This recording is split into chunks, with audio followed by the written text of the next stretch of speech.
You ever wonder how you could be poor and still buy real estate? Well, I'm gonna show you how.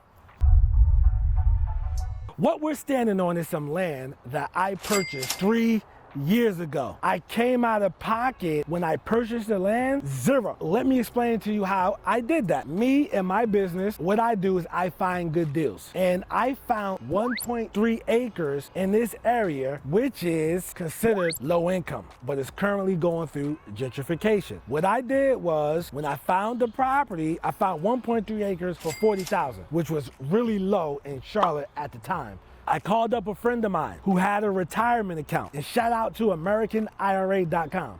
But he had a retirement account. I said, hey man, I need you to make a loan on this particular property. And from you making a loan on this property, I don't want to make payments to you. I'm going to split the proceeds with you. And he said, send the deal over. He looked at it. He said, yeah. He said, so what do you think? I said, man, I think in about 2-3 years, we can get $120,000 for this 1.3 acres. He said, nah, I think we can probably get more than that. But he said, yeah, I'm definitely interested. Let's do the deal. He lent me the money. I went to closing, and before closing, he told me, hey, listen, being I'm doing this in my IRA company, they said you had to pay something. So for the partnership to be structured correctly and above board, you have to pay the taxes on the property. I said, no problem. I'll pay the taxes on the property. No problem. So I was responsible for the taxes. We closed on the deal. What happened next was I held the property year after year after year until recently I decided to sell it. If you're looking at the road stops here, this is a right of way, goes straight down there,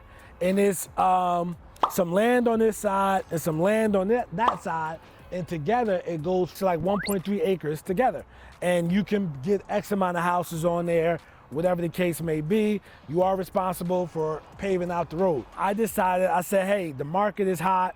Let me see if I can liquidate this land. It's been some good sales around there. I looked for realtors who had great sales in the area, reached out to a young lady. For me reaching out to her, I asked her, hey, I see you have some land around the corner. She was getting a big number for it. I said, hey, you want to sell mine? What do you think I can get for it? She said, give me a few days. She got back to me. She did all her due diligence, and she said, hey, I will list this at 189. starting. Well, that's way more than I thought I was going to get, so let's do it. So I gave it a listing, right? I already had realtors I work with. Being that she went and did the research, I want to make sure she get paid for her work. You know, I want to build that relationship. So what I did was she listed it. We got an offer of $180,000 just for this land. We went to closing. I explained the payoff was I paid about $2,400 because I had to pay taxes over the years. So I paid about $2,400 in expenses, right?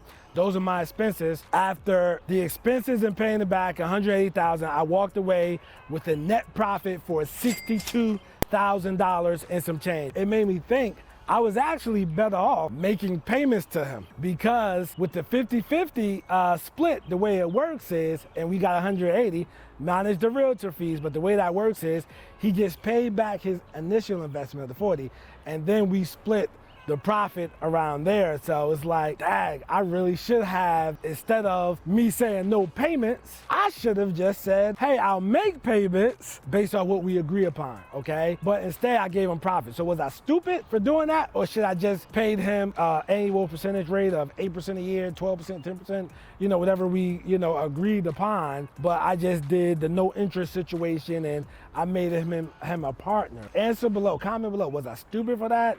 Should I have done better? Should I did the payments? Because, you know, when I got it, I said, oh man, like I really screwed myself. But as long as you're making a profit, it's not a bad day. And I still have that relationship for multiple more deals that I put together. A good friend of mine. But let's get back to how you're buying this when you're poor. So the agreement you make with somebody else, right? It can be structured different ways. And the way I structured this was, hey, we're going to be partners. I'll pay the taxes. You'll put up the money for everything else. We'll split the proceeds. But that doesn't have to, you don't have to do it that way. You can say, hey, listen, I'll give you 10% annually, 8%, 6%, 12% annually. I'll make the payments to you monthly, or I will, we roll the payments up in the loan. And that payoff in 2 or 3 years, you'll get paid off everything in the payments. But you have to be creative and you can structure that with your lender. Remember, these properties do come with taxes, so you are responsible for taxes. Fortunately, there was no maintenance with this. What you need is a private investor. What you know about like self-directed IRA companies, people have money in their IRAs just sitting there, right? And they need to loan that out. And they need somebody like you to find good deals like this so that they can park their money.